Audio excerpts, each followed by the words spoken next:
Welcome back to the Walleye Files, guys. Brandon Ruffalo here. We've got a great episode for you this week. We've got the 2017 Master Walleye Circuit Team of the Year winner, a multiple-time National Walleye Tour top 5 finisher, Mr. Corey Heiser. Great guy. A lot of fun talking to him. Corey's a great person, and I really enjoyed having him on. This is the second time he's been on. Of course, if you haven't watched, he was on for our schedule release video here in August, and I encourage everyone to go back and watch that because that was great insight by all the anglers, not just Mr. Heiser, but all the anglers.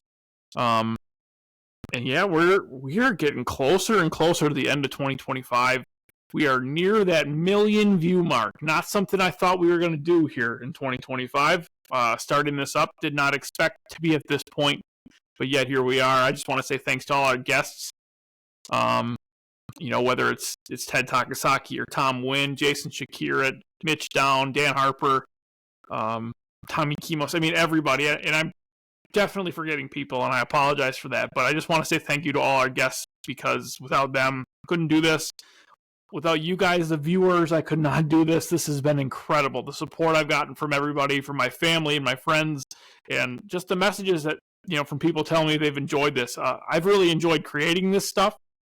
So, it feels really good when I get good feedback from people telling me they've enjoyed, listening and watching. So I appreciate all you guys for watching. And next year we're going to make it even better. I think we're working on a possible side series here. I'm going to fish the National Walleye Tour. We're going to follow it around with some cameras and try to create a little side series here. So that should be really cool. Don't have a name for that yet. Don't have the logistics worked out for that yet. But it's going to be a crazy 2026. I'm super excited for it. And of course, we can't do this without our sponsors. I can't say thank you enough to the amazing companies that we work with, guys. Please go check them out. Please go check them out. They have been great to me. They have been great for this podcast. And I couldn't do this without them. Lake Effect Lures, Striker Brands, Thunderhook Fly-Ins, Image 360 and Crown Trophy of Oshkosh, Wisconsin, Bellevue Spice Company, and Walleye Nation Creations. All amazing people and amazing companies. The people make the companies that much better. They all have great products and great services, but without the amazing people behind that, it wouldn't mean nearly as much. I appreciate all you guys. Thanks for everything. Without further ado, before I keep rambling on, Mr. Corey Heiser. This episode of the Walleye Files is presented by Image 360 Inc. and Crown Trophy of Oshkosh, Wisconsin. For over 30 years, Image 360 and Crown Trophy have been Oshkosh's go-to for signs, vehicle graphics, custom apparel, and awards. Proudly serving northeastern Wisconsin with quality that speaks volumes. Your brand deserves to stand out. Let's make it unforgettable. Need signs that pop, graphics that roar, and branded apparel that turns heads? Image 360 and Crown Trophy in Oshkosh have been rocking northeastern Wisconsin for 30 years. From bold branding to epic awards, we bring your vision to life. Let's go. Love Image 360 and Crown Trophy. We've got Corey Heiser. Welcome back to the Walleye Files, buddy. It's great to have you on. Yeah, thanks a lot, Brandon, for having me on. Oh, of course. We talked about this before. We filmed just a little 10 to 15 minute segment about the schedule, about next year's National Walleye Tour schedule, in August. And we talked about it right away. I'd love to have you on. Super happy to have you here. And for those who don't know Corey, he's a great angler. He's been really, really consistent the last handful of years. But I want to get to know Corey off the water here. Corey, you are a professional cornhole player. Is that right? Well, close. I had the opportunity. So cornhole is actually doing something that I wish the fishing tours would do. You have to qualify through sanctioned points events, et cetera, and then they have qualifications to earn your pro status. And basically that has to be done every year. So there are a few exceptions, but for the most part, yeah, in order to be a professional cornhole player, you have to qualify for that. And I did earn enough points to qualify to become a professional cornhole thrower for this year. But quite realistic, I'm not in the top even 50% of the pros in the country. And so I declined that opportunity. There's some contract language too that I just can't find myself signing with. The cornhole players haven't really fought for their own rights as far as like they give up almost 50% of their jersey space. And there's some other sponsorship things that I'm not a big fan of.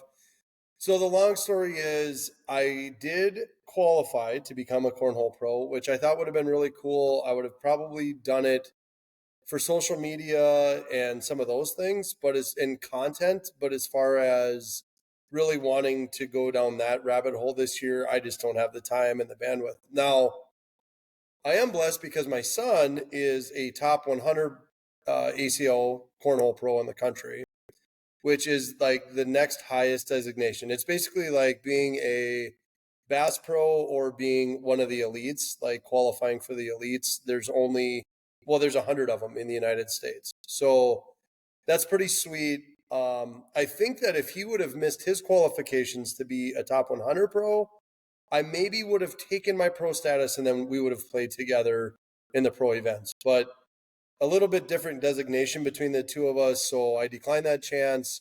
I'll still go to national events, and in fact, I just played in the Minnesota State Tournament for the first time this past weekend. And anyways, yeah, so cornhole is a big deal when I'm not fishing for sure. I love it. Can you tell me more about who you are outside of fishing? Because I don't think we get enough of that. Yeah, I guess who I am.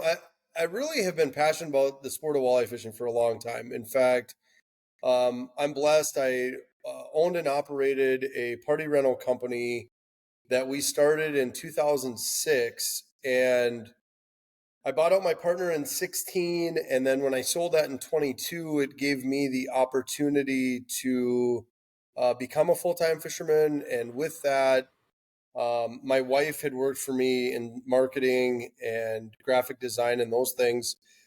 So I basically have taken advantage of her talents and she helps me. And then we started a rep company for some of the companies within the marine industry. So we do that. And then we're really trying to build the fishing brand. And we've got our hands in a few other things. She is the secretary of the Heartland Association Affairs, which when I was in the party rental business, I actually was the first president of that organization. So I helped get that off the ground. And so she stuck with that. And so she's got her hands in a few other things too. So yeah, that's kind of what we do. We're able to work remotely. Just recently in March, I moved to Minnesota, outside of North Dakota for the first time in my entire life. But that's been an awesome change. We have a beautiful property overlooking the Red Lake River and have like 7 acres. So we get to see the deer and the turkey every day. And yeah, so kind of living my best life now. That's awesome, dude. Good for you. Let's talk about your upcoming season. I mean, you've had some great events on some of the places we are going to. I know we've talked about the schedule enough. We don't need to talk more about the schedule, but let's talk about your upcoming season. What motivates you? What gets you excited for this season? And what are you really looking forward to? I'm really looking forward to the schedule this year as far as big fish. I feel like for most tournament anglers, we want to go out and catch giant walleyes, and that part is really exciting. We don't have big, long marathon drives in the pickup, which really I've always been from the Dakotas anyway. So, for us, 5-6 hour drive is just kind of the way that it happens. So, never really is until we get over 10 hours, then I don't really feel like they're long. So, everything is kind of based not that far. I don't know. I'm probably 6 to 8 hour drive on everything next year, which is no big deal. But I'm looking forward to big fish, and it's just should be a really good schedule. No matter what it is, I guess I look forward to after the season is a great time to unwind. I throw a lot of bags, do some hunting, start working sports shows, and then it's just like you get geared up, and there's nothing better than when you hit the road for the first trip. So that's what I'm excited for. It's a reset on the Angler of the Year status. I've been blessed to make. This episode of the Walleye Files is brought to you by Striker Brands, built to keep you warm, dry, and fishing longer. From ice to open water, their gear handles whatever Mother Nature throws at you. Find yours at strikerbrands.com. Go early, go late, and go prepared. I think, as far as I can remember, between the NWT and the MWC and head-to-head, I think there was only one championship, say maybe in the last like 15 or 17 years that I haven't made. So I always feel like that's goal number one for the next season. And then, in the MWC, we were blessed to win a Team of the Year. Just a couple years ago in the NWT, I think I finished 5th or 6th. So goal number one is make the championship. Goal number 2 is always make a run for Angler of the Year. And now the way the points are with the NWT and stuff, I mean, essentially you got to be fishing for the win in every single tournament to win Angler of the Year. So I know like every year at some point during the season, if you're all of a sudden outside of that cusp of winning Angler of the Year, because you're really not allowed to stumble with as good as these anglers are. If you don't have top 15 tournaments in every single one, you almost have thrown away your chance at Angler of the Year. So, and really in order to do that, you got to fish for the win. So anyways, I actually like how that turns itself out, because it's much better fishing for the win than trying to scramble for what we used to call ice cream fish, 15, 17 inches at the end of the day, just to fill a limit and get a few points. That maybe will help you get in the championship, but it's never going to help you win Angler of the Year. So, yeah, I think it's harder now to get those points, even just to get in the championship. Like you looked at last year's field, and the field weren't huge, right? You're averaging 80 to 95 boats, but there were some great names that did not make that championship last year, and it's not for lack of effort. I can promise you that. Yeah, and I have a lot of respect for some of the guys that made it. In fact, I always find myself, you want to say their names because I have a ton of respect and admiration for some of them that didn't make it. But then I'm always like, well, I don't want it to be taken incorrectly. Like I'm disrespecting them by saying they didn't make the championship. So I'm always careful to not say it, but I do. I like it. There was a very good list of anglers that didn't make the championship last year. And so sometimes I do knock on wood, or, you look in the mirror and be like, oh, you had another good enough season to make a championship in a very tough field and cash a couple checks. In fact, I felt like I kind of got in a rhythm in the middle of the season where it was like, okay, things are going well. And then we went to like my least favorite tournament destination in all of the walleye world, which is Lake Erie. And it's crazy because like I catch plenty of fish there. It seems like I have an idea in practice what's going on, and I just literally can't finish a tournament there. It's just unbelievable to me. So anyways, we got to go to Lake Erie this year, and then that just stumbled me right off of my hot streak again, and got through, what was after Dunkirk, or that was the last event of the season. Yeah. Anyways, so then that just kind of, whatever, led its way to Green Bay. But yeah, I don't know. I still love fishing. Still love traveling to fish. Blessed to be able to do what I do, be able to provide content, try to help people. It's always funny because the cornhole and the fishing world seem like they're always overlapping. In fact, at the Minnesota State Cornhole Tournament this last weekend, I have so many people that follow me on fishing. And so then they'll like get me on the boards throwing or whatever, and they'll be like, hey, have you ever fished this lake? Have you ever fished that lake? And it's always kind of funny because I have really good friends in the cornhole side of things that didn't even know what I do in the fishing side for like the first year or two I played. So it's always kind of funny to have those two worlds kind of intermingle and whatever. So yeah. Anyways. So which one do you love better? Which one do you live and die for compared to the two, cornhole or walleye fishing? Definitely walleye fishing. So I used to play a lot of poker too. So I'm going to bring this into the fold. So I used to always say that less skilled poker players, less skilled fishermen, less skilled cornhole, they attribute a lot of luck and factors outside of our control. And the one difference between cornhole and fishing that I will tell you is there is way less outside influence to determine cornhole than there is even in fishing. And that's not to say that obviously the cream seems to always rise to the top in the fishing world.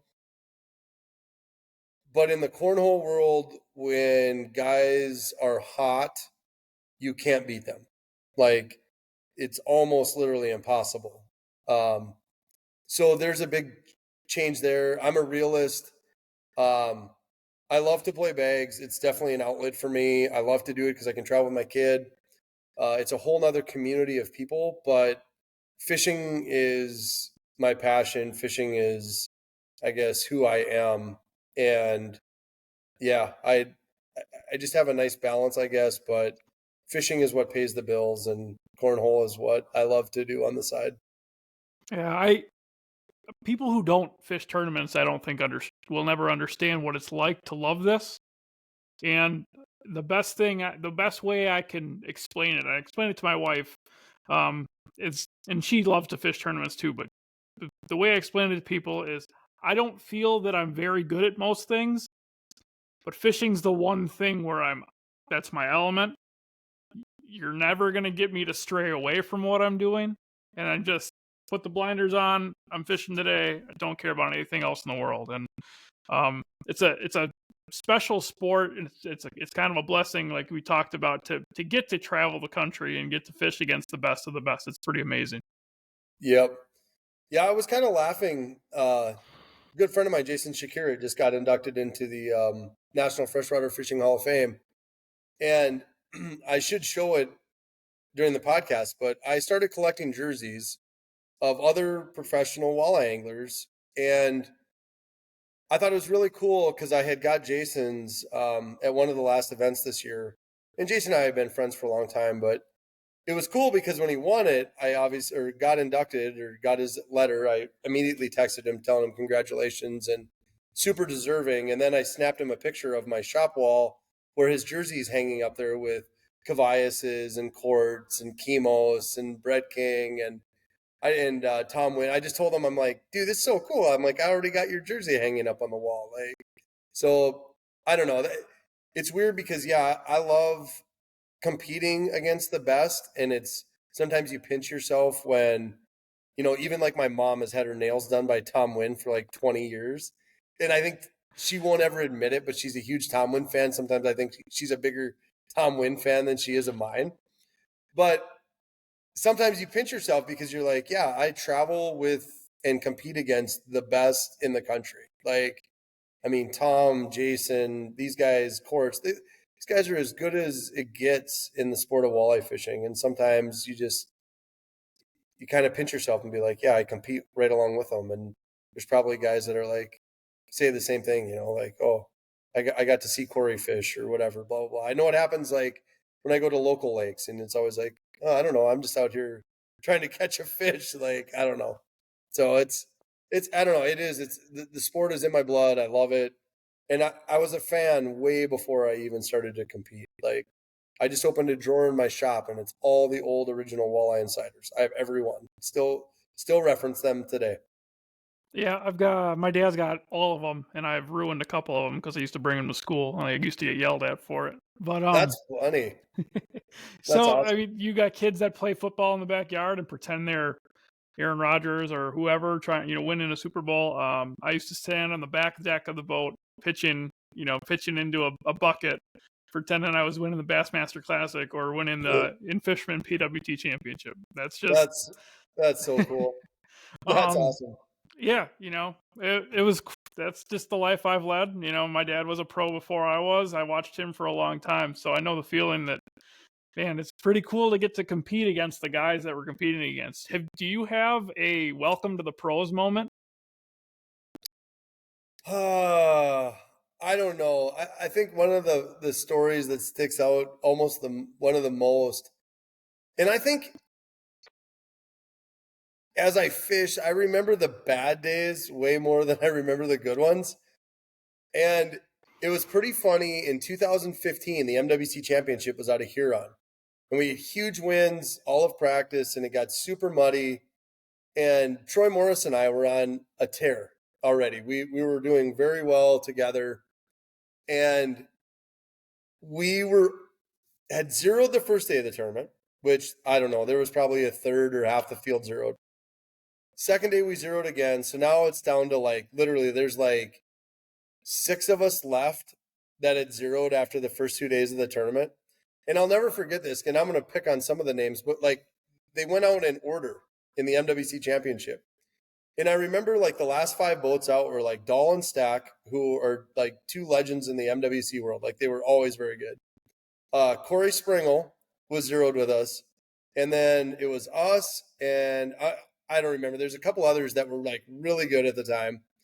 Well, anyways, of course, we 000 on Lake Erie. So literally don't weigh a fish in on Lake Erie. And Springle, who's a good friend, I think that's when he nicknamed us the 000, you know, so it's like kind of stuck. In fact, Shakira still remembers it because when we were out at Dunkirk this year, I'm like, well, at least it's not a 3-day tournament.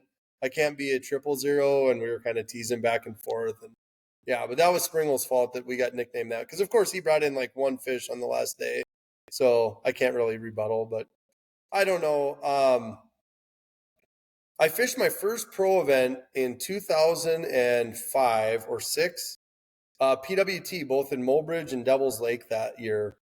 And I look back at how little I really knew then.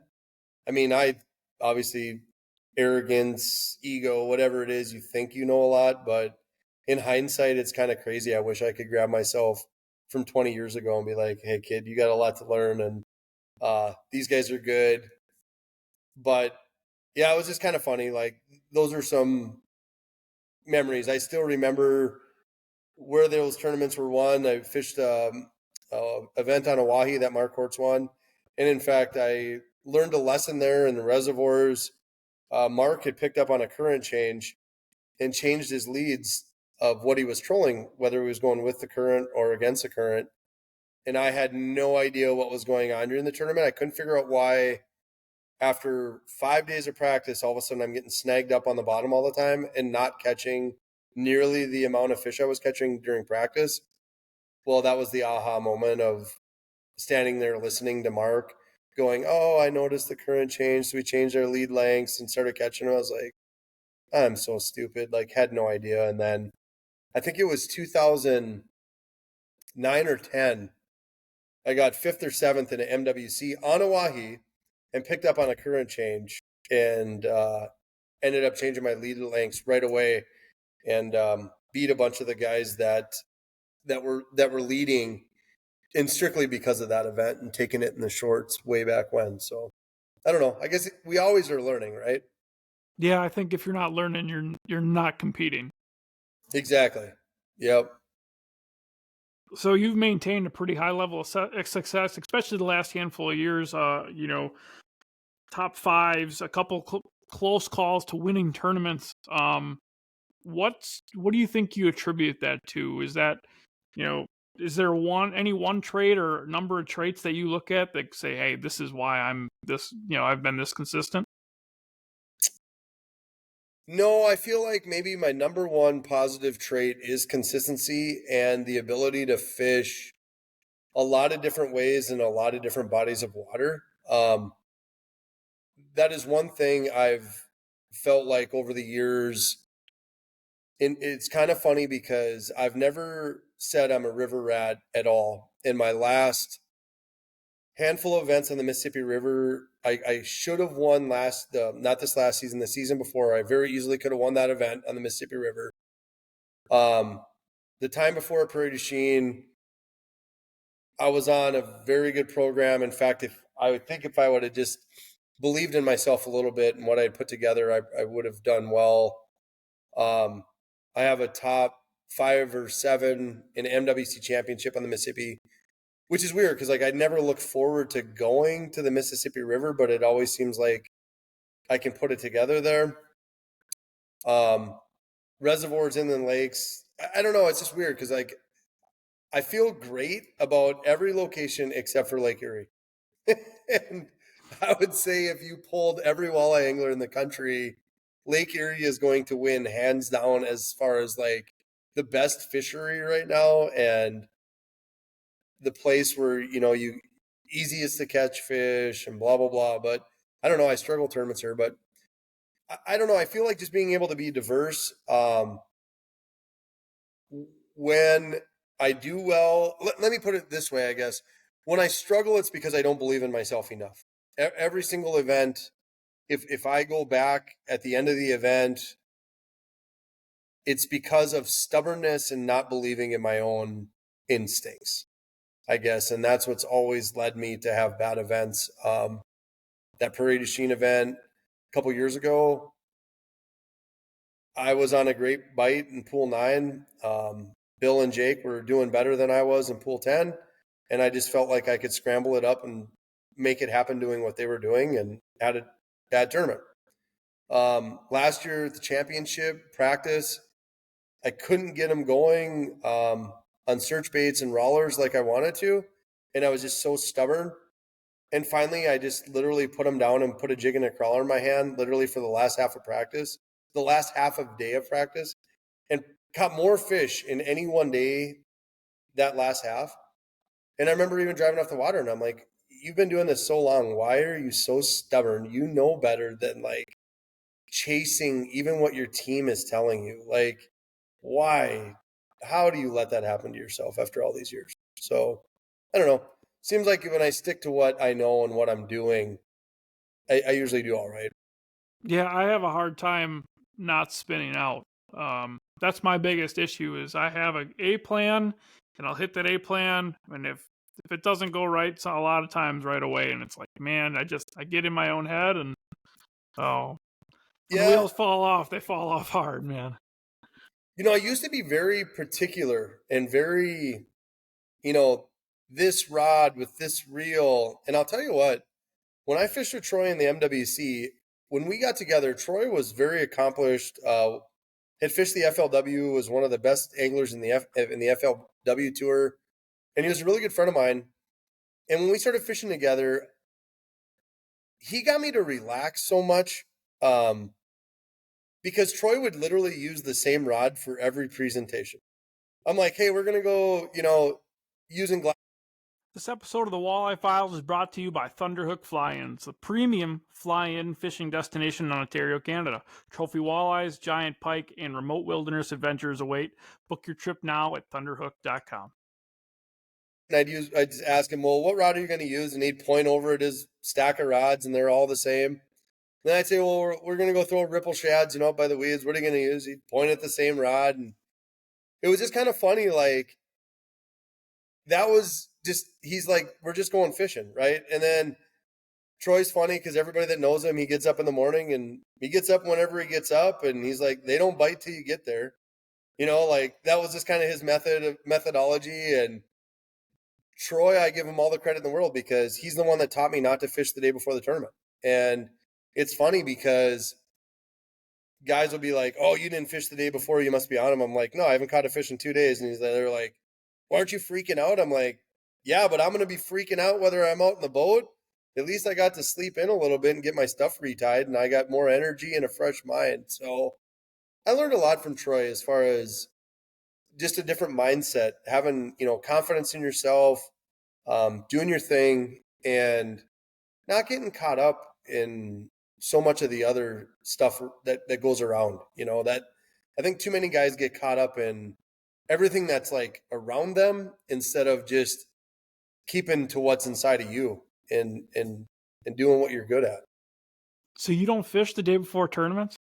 Very, very regular. Very, very rarely. In fact, Shimoda and Jacob are like steadfast. You fish the day before the tournament, right? And those guys I travel with, they're like my brothers. And it's always from the first day of practice all the way through, they're like, Heiser, you're going to fish the day before. I'm like, no, I'm not. Blah, blah, blah. And then I'm always trying to talk them into not fishing the day before. And they're always trying to talk me into fishing the day before. And I would say over the last 3 or 4 years, less than 5 tournaments I've probably fished the day before the tournament. And most of the time it's because they've talked me into it. Otherwise, I don't like, I like to be ready, like extremely ready. When I mean like all my stuff I'm going to go through the day before. I don't like to be rushed. I've realized that when I get tired and I get out of, and I don't have a lot of energy, my brain doesn't work as good. So I just want to be calm and I want to have my instincts come through on tournament days, not so much scrambling to the last second. I don't want to be out at 10:30 at night retying my stuff. That's like the day before the tournament. I want to have all my stuff retied, rods put away, and my boat clean, and in bed at 9 o'clock the day before the tournament. I like that. Yeah, that's pretty awesome. Can't promise you I'm going to adopt that method. So here's the thing, right? At least when I was younger, the day before the tournament, there's 2 theories, right? You go out and either you got to check what's kind of working, right? You got to last minute check. Okay, so you go in there and you catch them. Well, you already felt like they were supposed to be there anyways. You felt like after 5 days, that was the program. So now you're burning up a couple fish, 1 fish, reinforcing what you should already know. The other side of the coin is if you go somewhere and check something and don't catch them, your confidence level just literally bombed. Because now you're like, what am I going to do? Because I feel like for myself, I'm like, I don't put the last 5 days still together. It's like now all of a sudden it's not happening. In fact, classic example this year, Alpena, Jake and I did not fish the day before the tournament. And then Bill goes out and we sleep in, we go and we're having breakfast. And Shimoda's texting us. He's like, I can't find them. I don't know what's going on. All these great areas, but I can't seem to find them. I don't know what's going on. And he's like, we're just getting the sense from Bill, like he's spinning out the day before the tournament, right? I look at Jake and I go, Jake, we're not out there. I have the same amount of confidence I had yesterday. Like, I feel bad for Bill because he's losing his confidence right now. But I'm going to go out and catch him, or I'm not on tournament day. That's the way it's going to be. Well, I ended up I don't know. I got to check that I just missed the top 10. I think Jacob, I don't remember how Jacob did. You took 13th. I got 13th there? Yeah. Yeah.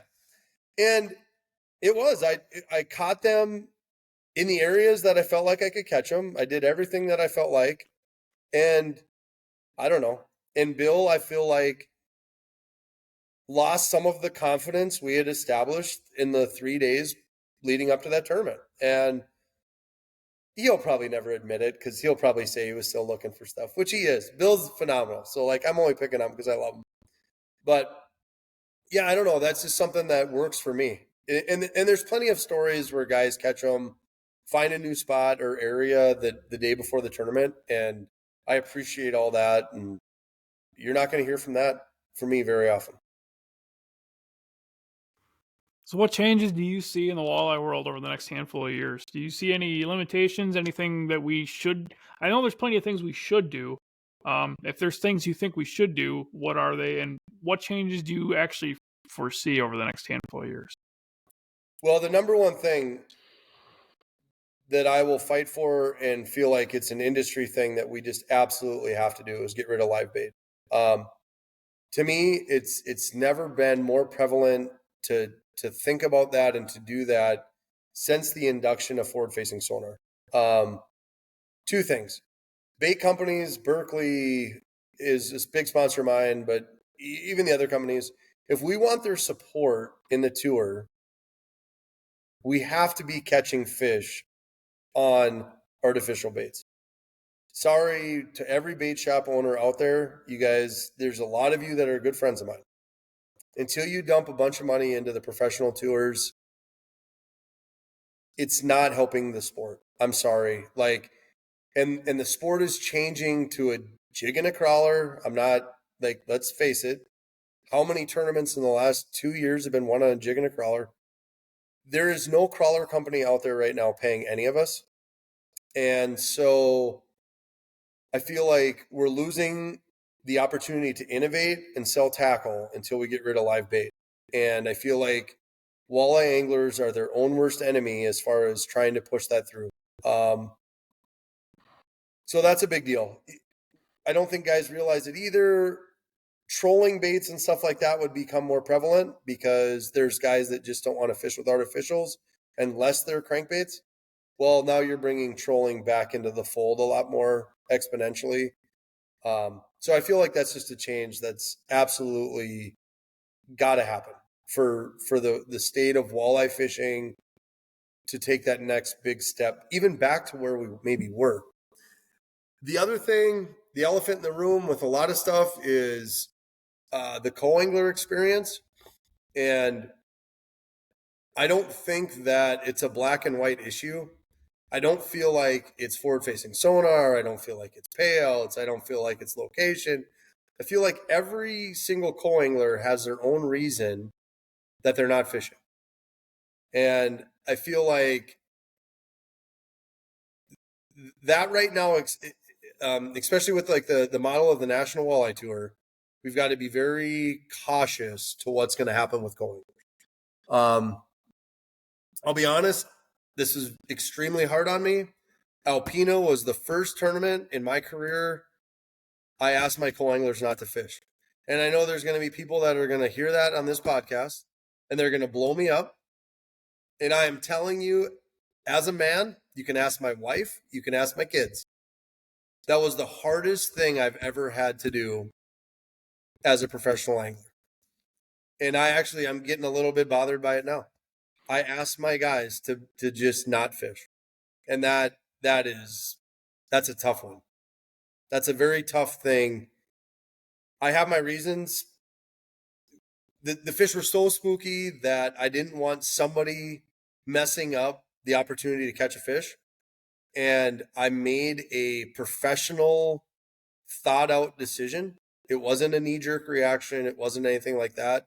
And if we weren't going to catch them, I wanted it to be my fault. I didn't want to have a co-angler. I didn't want to blame them. And to be honest with you, both of my co-anglers were phenomenal guys that said, do you want to know the truth, Corey? They're like, we didn't know if we would fish. Both of them independently said, I'm part of this team. And if our best chances are for me not to fish, then I'm not going to fish. They were both wonderful. They said it was a great learning experience. But that was a tough one for me. Like, it still is. It's tough because those guys paid to fish. And I don't have the right answer for that. People can armchair quarterback all they want, they can tell me a lot of things, but I made the decision and it was very well thought out. So I feel like that's an elephant in the room that's going to have to get addressed at some point. Whether it's, I don't have the answers, I guess. This episode of the Walleye Files is brought to you by Lake Effect Lures, the tackle that turns every cast into a catch. Built for serious anglers, tested on real fish, and proven to get bites when nothing else will. Get yours at lakeeffectlures.com. What else is like going to have to change or come up? I feel you run Live in the Eye Life, guys. If you guys haven't seen Live in the Eye Life, it's a great series on YouTube that Corey started this year. And I think just live coverage, or at least coverage, there isn't a lot of it. There isn't a lot of it. A 10-minute or 15 minutes worth of coverage that the National Walleye Tour does. Robert does a great job. They do a nice job trying to film it. And, Robert does a great job with the media side of things, but it's a lot of Robert Cardenas. It is not a lot of help trying to promote us as anglers. And I think that, stuff like Living the Eye Life, I'm going to come out with one as well this year. Good for you. Tour level gold. I think, that we can do a lot as anglers to try to help promote ourselves and also the sport. And I think you're doing a great job of that. Well, I appreciate that. And good luck on your series. I will assure you I will subscribe and watch it, Brandon. And I'll tell you this, you can talk to my friends. I feel like as walleye anglers, if we can't get over ourselves and stop competing constantly amongst each other and stop, we need to start supporting each other more than what happens. And there are guys that I don't travel with, I'm friends with, that I'll support. If you've watched the show, I've brought up Tour Level Gold. I wish every one of the people that watches my Live in the iLife show will watch Tour Level Gold. I would love if their subscribers and the people watching their show would watch mine. And I hope they all watch your stuff next year, because as walleye anglers, it's a very small industry and it's a small pie. And we need to all support each other or we have nothing. And if you want to support Brandon and Brandon sponsors, I want you to do that. Spend money with those companies to help Brandon. I mean, I just feel like too many of us try to compete constantly and not support each other outwardly. Like, and I'm not going to say I support and believe in every one of the other walleye anglers. That's not the case. Some of us just have a differing opinion. Our personalities don't match. But for the most part, I support all the other walleye guys because they're just trying to make a living. They're just trying to do what they love. And I wish we could all support each other more outwardly, more outwardly. I guess that would be, it's so easy for me to click on one of your posts and hit like. It's so easy to do that. And at the end of the day, I don't know why we all become naive to the fact that when you give a report to your sponsors, yeah, maybe my one like doesn't mean that much, but maybe one of my subscribers or people that like my stuff will go to your page. Great. It doesn't hurt me at all. It's gonna come full circle. And I wish more guys would just wake up to that fact. Yeah, I think being positive and treating people right and just supporting everybody else, or at least a majority of people, is the right step forward for our industry. It is, because let's face it right now, Brandon, you're right. There's not a lot of great third-party coverage or direct media coverage for what we're doing, right? There's not. We can blame it on this person. We can blame it on this group. We can blame it on a lot of stuff. But the fact of the matter is there's just not great coverage. So we got to take it amongst ourselves to do something, right? And if we're going to do something on our own, we need all the support from everyone else. And we got to support each other. And it's going to be the only way it's going to work. And we've got to try to grow it all together. I mean, if someone turns in to your podcast and then comes to Live in the iLife and decides that they want to sponsor or have an ad on Live in the iLife or come back to you, and we can bring more people into the industry, we're all going to benefit in the long run. Corey, what's your favorite body of water? I love Sakakawea. I was born and raised in Western North Dakota. So when I was born and raised in Dickinson, I was only an hour, not even, like 50 minutes straight south of the Little Missouri Arm part of Sakakawea. So I fish Sakakawea a lot. I love its beauty, its serenity, the buttes, just to have that pristine water cut through the Badlands. Just, it's always going to be near and dear to what I love about fishing. There's thousands of miles of shoreline, and walleyes there can be anywhere. So I absolutely love being on Sakakawea. I really enjoy Devil's Lake for its diversity. Like, you can do anything on Devil's Lake and catch them for most time of the year. Had great tournament success there. So Devil's Lake's nice too. But, I think that one of my frustrations when we talked about the schedule and we talk about, like, let me back up a little bit. One of my favorite things about tournament fishing is going to new bodies of water, different times of year, the challenge of figuring them out.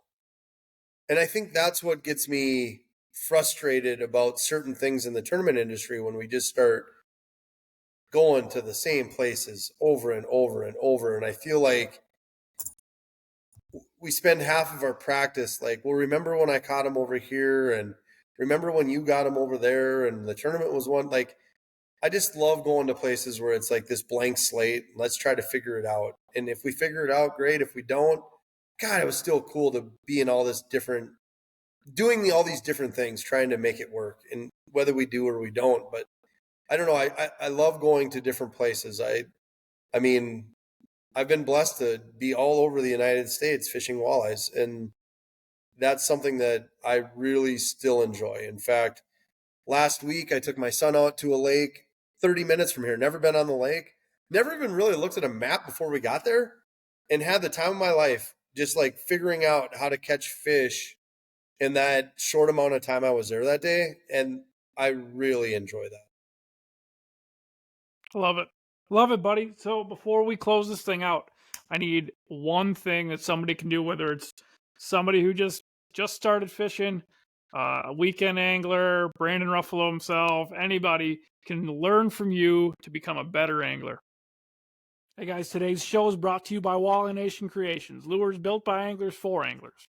From the death jig to crankbaits that drive big walleyes crazy, they've got the tools to help you land your next trophy. Make sure to gear up at walleyenationcreations.com. Let's just leave it at better angler. I'll tell you this, there's always walleyes around weeds. Like every body of water, I don't care if it's a river, lake, reservoir, I mean, if you just want to try and find some fish, whether it's bass, pike, walleyes, you name it, weed fish. There's always fish around weeds because the bait congregates there year round. I mean, you talk to guys in the wintertime, the dying weeds, there's still fish by them.